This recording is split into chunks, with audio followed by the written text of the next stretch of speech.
Hello 10th graders, this is Ms. Dana Atawi. Today is the 12th of April, Sunday. Today we're going to continue with page 95 from unit 9. We start at exercise number 6. It says here word formation. And remember that when I say word formation, then I'm talking about the form of the word, which means that is it a verb, is it a noun, is it an adjective or an adverb. Now it says here the verb suffixes, and you know what's the meaning of suffixes. It means اللي هي a group of letters أخذناهم يا عاشر, a group of letters that are added at the end of the word to change the form of the word. So basically when I say, for example, beauty is noun, add to it full, it becomes beautiful, so it becomes an adjective. Now the suffixes are here ise, ify, and en, mean to become or make something become. So when you add these suffixes, the meaning of these suffixes, all of them, ise, ify, and en, they mean to become or make something become. Now form verbs from these words using these suffixes. Do you know any other verbs with the same suffixes? We have here actually a group of verbs. They are broad, class, clear, intense, loose, public, sign, special, stable, sterile, sweet, and weak. طيب. هلا, what are you going to do actually is that you have a table here. We have the suffix ise, ify, and en. طيب. When it comes, for example, the word broad, it will become broaden. Class, classify. Clear, clarify. Intense, intensify. Loose, loosen. Public, publicize. Sign, it becomes signify. Special, specialize. Stable, stabilize. Sterilize. Sweeten, and weaken. So this is the table, and these are the answers for how you're going to change these words into verbs by adding the suffixes. This is the exercise when it comes to exercise number 6. Now, moving to exercise number 7, says here, complete the sentences using the correct form of words from exercise number 6. طبعا, I have answered the question for you, but you need to know the meaning of them. So basically, number 1, the range of meals served to your children so they eat a wide variety of different foods. The word here, or the verb we're going to say to use it, broaden, which means to make a big distance between the range of meals that you serve it for your children. Number 2, the doctor said the problem was diet related, but he didn't clarify. It means explain. Okay, clarify means explain exactly what the cause was. Number 3, I used to take 3 spoonfuls of sugar in coffee, but I no longer sweeten, which means to put sweet in your to add sweet to a certain thing. Number 4, some authorities food into 3 categories. When we have here 3 categories, which means 3 groups, so basically we have the verb classify.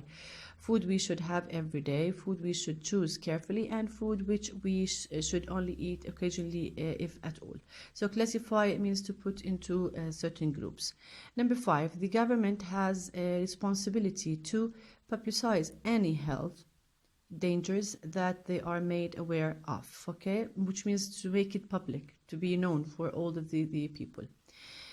Finally, the patient's condition was initially critical, but it had stabilized by morning as he began to respond to treatment. Stabilized, to become stable, يعني to become in the to be in the same range of the issue here. Okay, so this is exercise number 7.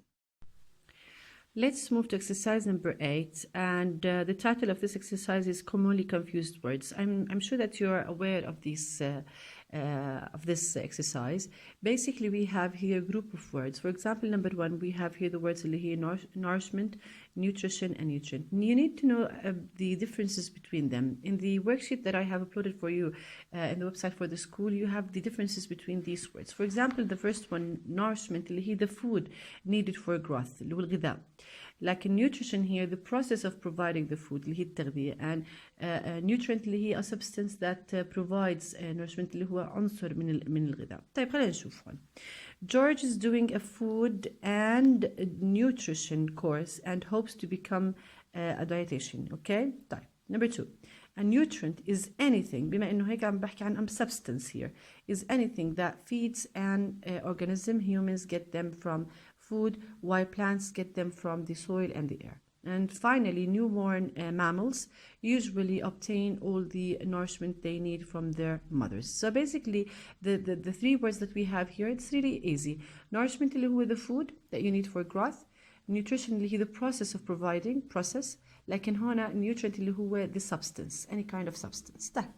Let's move to number 2. Number 2 says here the three words اللي هي bite and chew and nibble. Okay? طيب. What is the difference between them? When it comes to the first word اللي هي bite, it means use the teeth to cut into something. Use the teeth to cut into something. You bite, for example, you take a bite of bread. Now, chew is bite and work food in the mouth. You bite and then you start to chew by using your teeth, okay?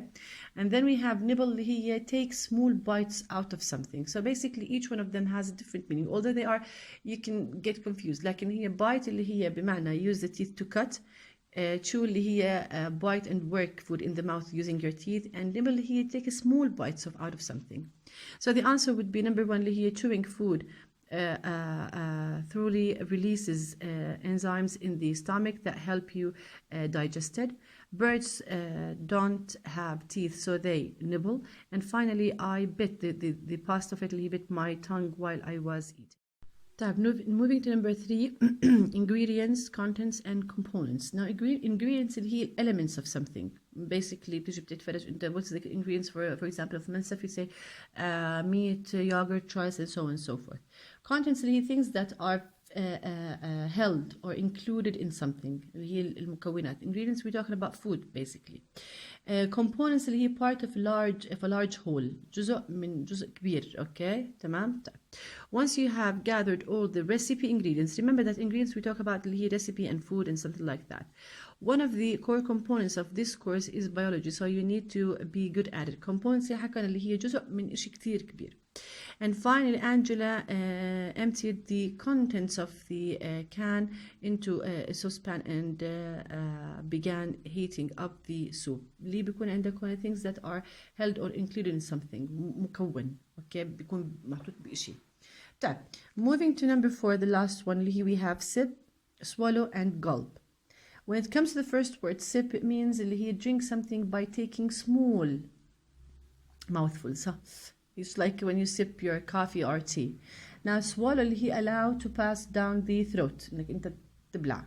And then gulp اللي it means swallow quickly or in large mouthfuls. You shouldn't gulp your food down like that. You'll give yourself stomach ache. So basically when you swallow really quickly. Then we have, I was really careful and I only took a tiny sip of the hot tea. But I still burned my tongue. Sip means اللي هي drink something by taking small mouthfuls. And finally, my sore throat made it very difficult to swallow, of course, solid food. So basically, this exercise is really easy because you know the differences between these words, and then you're going to be actually get to know them. Here we're going to move to the phrasal verbs. Okay, عندك هنا circle the correct words. I have written for you the most important phrasal verb that you need. First of all, whip up here it means he prepare a meal quickly. Tuck in, it means start to eat. Building up, it means become stronger. And tire you out it means exhaust someone. And finally, fight off, it means defend yourself against an illness. This will be the end of our class today, the page 95. Please study it hard. If you have any question, don't hesitate to ask me. Have a wonderful day full of love, happiness, and joy.